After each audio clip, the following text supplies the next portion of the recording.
FBI Director Kash Patel says he is suing The Atlantic for defamation. The magazine published a report accusing him of excessive drinking and regular absences. Patel denies the accusations. In an interview with Fox News, he called the reporting fake news.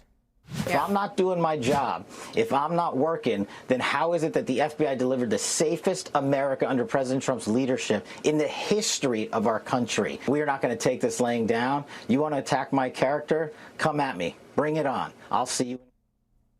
Now, The Atlantic released this statement moments ago. It reads, "We stand by our reporting on Kash Patel, and we vigorously defend The Atlantic and our journalists against this meritless lawsuit."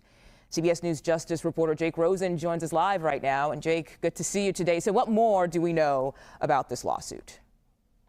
Well, Kash Patel teed it up ahead of that interview and over the weekend after this Atlantic article was published on Friday night.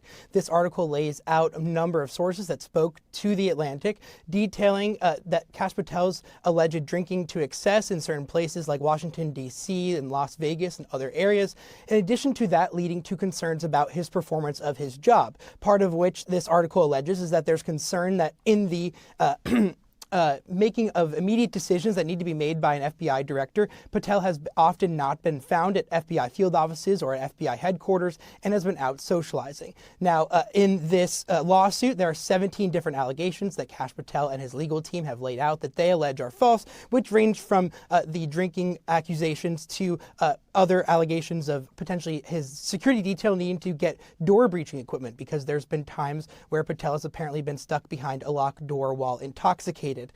You saw that Atlantic statement, and we should counter that by saying in this lawsuit, this potentially would get complicated by any act of discovery where Kash Patel and his legal team, which filed this $250 million lawsuit, would seek details from The Atlantic, and The Atlantic would then seek details from Kash Patel. It would get very complicated very quickly. And one thing, Mugo, we should add is that this lawsuit claims that The Atlantic and the reporter Sarah Fitzgerald, who worked on this story and published it, disregarded the rights and published these statements with disregard for actual malice, which is the very high legal bar that Kash Patel is going to have to prove here, just like in all the defamation and libel suits that President Trump has filed. While you can certainly use these lawsuits as a tool to apply political pressure on any kind of media organization, there's a very high legal bar, and Kash Patel and his legal team are going to have to prove that the Atlantic knew that these statements were false and published them anyway, or had a disregard for the truth when publishing them. That is a very, very high bar to reach,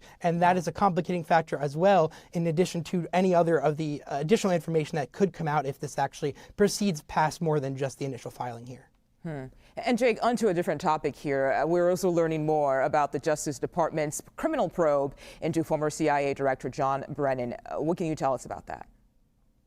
Well, that's right. Brennan has been under investigation by the Department of Justice going back to last year. It's for alleged false statements behind closed doors to a congressional panel when within the 5-year statute of limitation of which this investigation is built around, relating to some intelligence analysis that he worked on when he was head of the CIA.